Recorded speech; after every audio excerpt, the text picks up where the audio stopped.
Now, we have just received these pictures of part of the gun salute being fired to Prince Phillip. This is from on board the HMS Diamond at sea.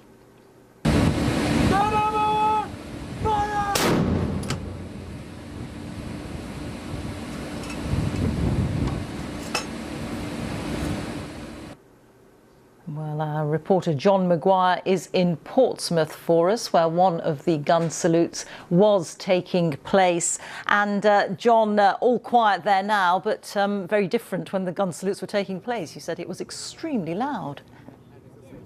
It was, Rita, every time the guns fired here. And remember, from those pictures you just saw, and indeed on board HMS Diamond just now, we're talking about much smaller guns, ceremonial guns, certainly smaller than the ones we saw being fired at Edinburgh Castle and at Woolwich Barracks and at the Tower of London, for example. So a 3-pound shell, but it still made a very, very loud explosion, shook the ground.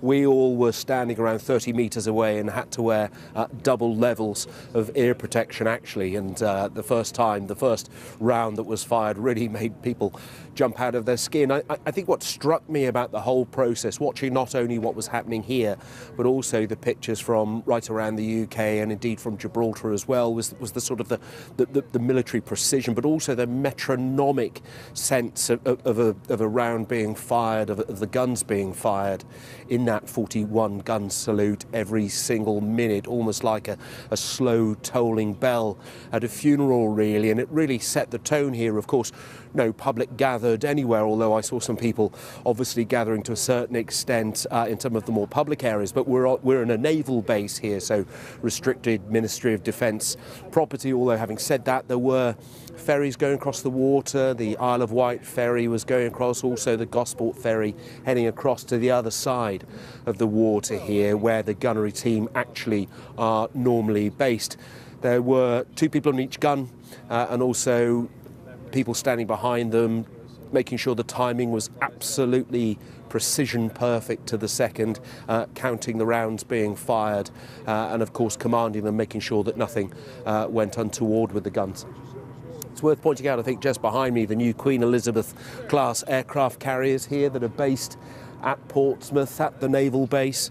HMS Queen Elizabeth closest to us, and then HMS Prince of Wales you might be able to see just off in the distance there. Obviously, Portsmouth still very much the largest naval base in the UK, the home of the Navy, and somewhere that Prince Philip would have been extremely familiar with. And just talking to serving and former naval officers and non-commissioned officers this morning, all very much in mind of saying they wanted to salute the Duke of Edinburgh for his years of service, not only royal service, but also his military service too. John, thank you very much. Our correspondent, John Maguire there.